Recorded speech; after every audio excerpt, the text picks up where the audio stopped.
I don't know what can be said. It hadn't already been said. We got a game Thursday at K-State.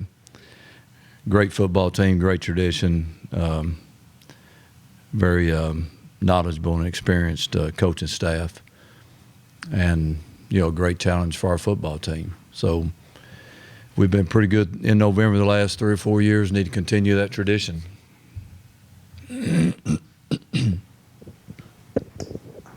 John Warner, Waco Trib. Art, you feel like the bye week might have helped Jarrett's transition to a starting quarterback? I think so. I think it helped a lot of people. We had a couple guys banged up, helped them get well a little bit. But, Stidham's deal, he's been going all along anyway. Actually in practice, in reps, our twos get as many reps as our ones all the way through. So from that standpoint, no difference there other than the fact that he was working with a few different people over the last 4 practices. Jerry Hill, Baylor Bear Insider. Art, can you just talk about, this is the first time a true freshman has started since '09 at quarterback, but how much better this program is, how the group around him than it was in '09?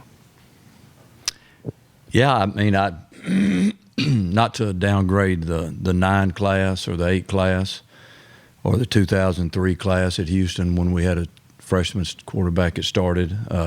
There's good players all over the table. It's about confidence. It's about establishing an image, a perception, a trademark, a tradition that takes time, takes effort, takes attitude, takes support, and it takes facilities. So from that standpoint, he's certainly walking into a situation where the car is a little shinier than it was in '09 when Nick Florence did it, or in '08 when Robert did it, or in '03 when Kevin Cobb did it. Nick Canizales, KCN coach. Kansas State started off the season pretty well. Played Oklahoma State tough, TCU tough. They kind of tapered off. But what have you seen on film that could possibly give you guys some trouble Thursday? The emblem on the helmet. They're a good football team. I would, not to put words in your mouth, but I think pretty well saying it kind of lightly about how they played. Their game against TCU, you got 18-point lead. The Oklahoma State game was, up and down the field the whole game. So they're just, they're a Big 12 opponent. We played them last year, last game of the season for the Big 12 championship, and that's reality. That's not something that I'm making up. So, we have a lot of respect for that football team and that program. And if you don't, then you don't understand football, you don't understand programs. Steve Cook, Sikkim Sports. Coach, any thoughts on who would be backing up Chris Johnson in the third quarterback slot yet?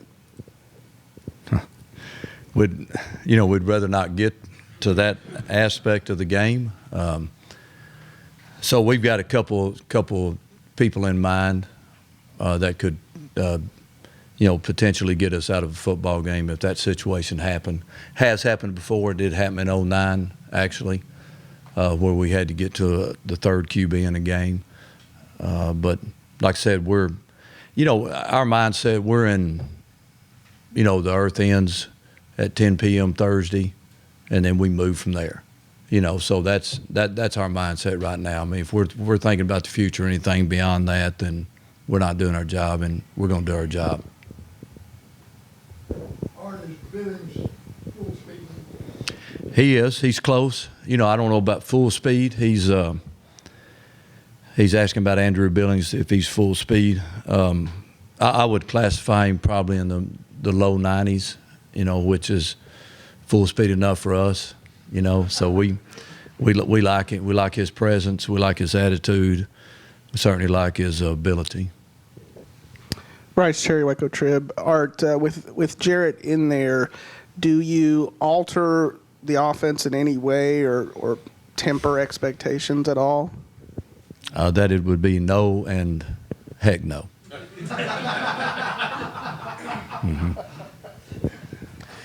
Sean Giggy, News 10 Sports. Yes, Coach, I know we asked you after the Iowa State game, but now that I guess we're on the eve of the first college football playoff rankings coming out. Or what's your level of interest in that? Are you going to be at the TV at 6 o'clock tomorrow, paying close attention? No, I won't be at the TV paying close attention. But it'll be a topic of interest. And I think that's why they start putting these standings out.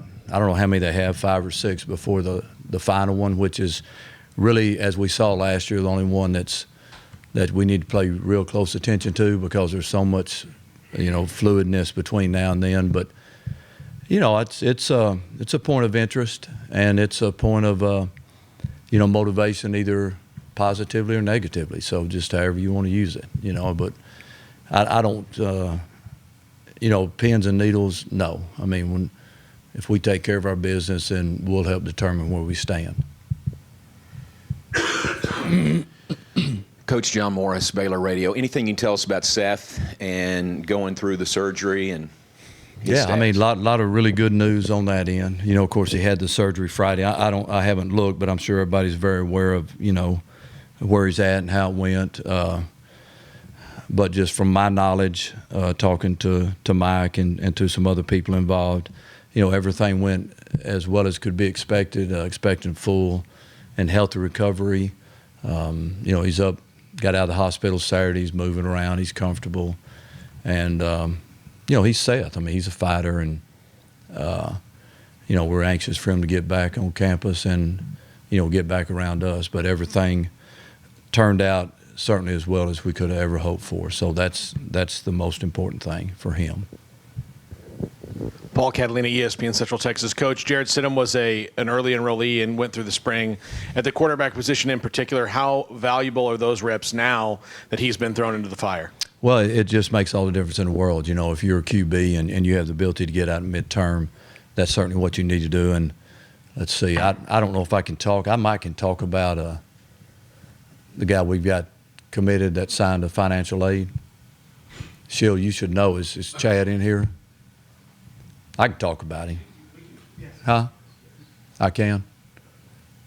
Yeah, I mean, so we got a guy committed to us right now that's a midterm quarterback that it makes all the difference in the world. I'm not going to say his name because I don't know if I can or not, but it makes a world of difference. When he steps on the field Thursday night, he will have been at Baylor on this campus for 11 months. He came in here as 18-year-old to turn 19 this summer. He's changed. He's different. And he's experienced a lot, been around a lot, and and felt a lot. So he's ready. The guy's ready, and that's of utmost importance. Art, I think you've talked about survive and advance already, but people have talked about expanding the playoffs. The way the schedule has fallen in the Big 12, is this almost like a playoffs this month? Yeah, I missed the first part. Surviving. What'd you say? You talked about surviving and advancing. And advancing. Okay. Yeah. I mean, really, that's how we're looking at it, Jerry. It's not in reality that, because we do haven't. We do in playoffs. It's either you do it or you go home. So we're going to keep going, but in the way the system's set up, and if your goal is to get into the Final Four and get into the college football playoffs, then from that mindset, we are in the playoffs. And, us of low intellects or, standards understand that. So, it's not that hard to figure out. Doesn't mean that that's of reality, because there's a lot of things that can happen between now and December 5th or whatever the last one comes out. I mean, it's, as we saw last year. I mean, I think we started out 13th and ended up 5th. So it's just the way it happens. And so there's a lot of stuff that can go on, but we can't get tied up into that. Our job's to go win on the football field, and we've got a great task in front of us Thursday night in Manhattan. We understand that. Great opportunity, too. I mean, we're very, very motivated, very excited. Coach, you said since Jarrett's been here 11 months that he's ready for this. The last time he started a game was in high school, and now he's going to be stepping in front of probably one of the most hostile crowds in the Big 12. Why is it, in your estimation, that he's ready to step into this atmosphere? I mean, all I can do is go by what I've seen. That's kind of what you judge people by, by what you see and what you hear. And, like I said, I've been doing it 37 years. I'll be totally shocked if he's not very composed, very competitive, very intelligent, and very on cue with everything that he does Thursday for our football team. I mean, you just go by what you see and what you feel and what you have been subjected to, and that's what we've noticed since being around him. You know, I mean, he's got an old soul. Don't look at him as that F word, you know, because he's not. You know, he's a ready quarterback, and that's the way we look at him. Art, would you expect Kansas State to maybe do a few extra things to try to rattle him that they maybe wouldn't do against Seth, him being a freshman, that F word, you know? Glad you're using that one. I'm just not, you know, I don't know. I mean, that's for them to answer. You know, I just have no idea. I mean,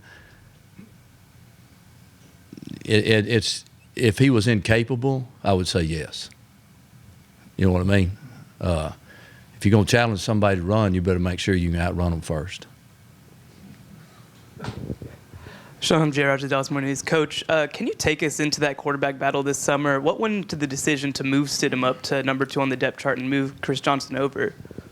You know, really, there was the quarterback battle took place in the spring, more or less, and you know, it just came down to where we felt like that he was a little more ready, a little more consistent, and we felt like Seth was a guy that certainly had, you know, done everything we'd asked 3 years prior, and had done everything to prove that he was the guy that was ready to go, and everything else just kind of fell in place. Felt like Chris had other abilities that could help us at other places, but we felt like he was a very capable quarterback also. So we're glad he's back in the room and helping us out there.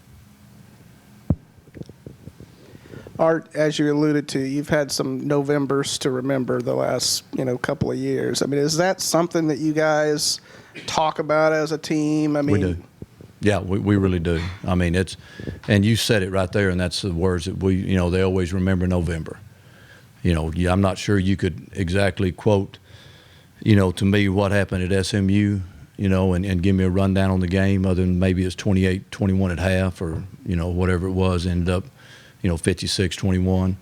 But, you know, as far as running down game by game, play by play, who played well, who didn't, you know, and what the ramifications are in November, I don't know. But you can tell me what happened, you know, probably, you know, last year at a home or away game that we had that Baylor played, you know, in November. So that's what's important. If you want to have a great football team, you better be good late. Thank y'all.